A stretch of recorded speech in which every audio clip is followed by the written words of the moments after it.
ბათუმში მცხოვრები მუსლიმანების რამდენიმე წლიანი მოთხოვნა შესრულებულია ქართველ მუსლიმთა კავშირის წევრებს მეჩეთისთვის ადგილი შერჩეული აქვთ. აღმაშენებლის ქუჩის მიმდებარე ტერიტორია.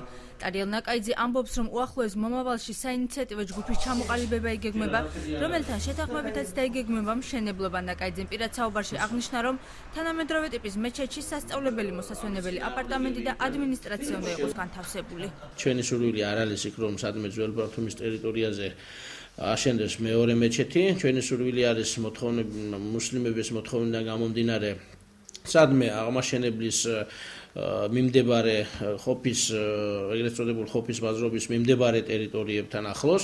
ძველი ბათუმის ტერიტორიაზე არსებული მეჩეთი მორწმუნეებისთვის საკმარისი არ არის და სწორედ ამიტომ ქალაქში მეორე მეჩეთის აშენება აუცილებელია, აცხადებს აჭარის მუფთი. ჯემალ პაქსაძის თქმით, მეჩეთის ადგილმდებარეობასა და მასშტაბებზე ხელისუფლებასთან იმსჯელებენ. მათ თანამდებობებით იციან, რომ ქალაქში მეორე მეჩეთი თანამედროვე სტანდარტების შესაბამისი იქნება.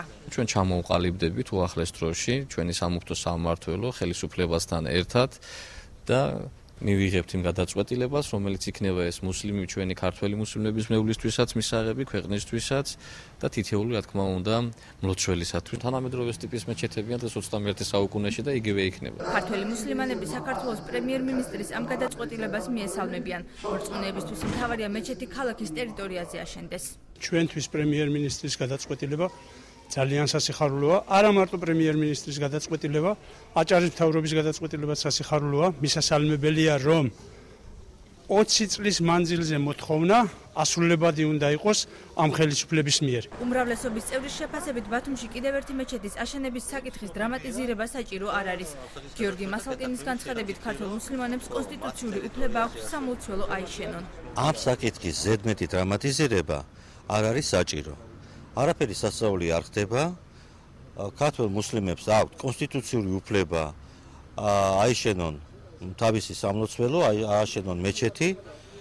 ბუნებრივია ეს არ აშენდება იქ, სადაც დასაფლავებულია ჩვენი მებრძოლეები. შეგახსენებთ, გადაწყვეტილება ბათუმში კიდევ ერთი მეჩეთის აგების თაობაზე პრემიერ-მინისტრმა ბიძინა ივანიშვილმა თურქეთში ვიზიტად ყოფნის დროს გააჟღერა. ვისაუბრეთ კულტურულ მემკვიდრეობაზე, ვისაუბრეთ პრობლემებზე. მეჩეთის აშენების, რომელიც მე მგონი რომ წარმატებით გადავწყვეტეთ და შევთანხმდით. აჭარის მთავრობასა და ბათუმის საკრებულოში ჯერჯერობით მეჩეთის აშენების შესახებ განცხადება არ შესულა.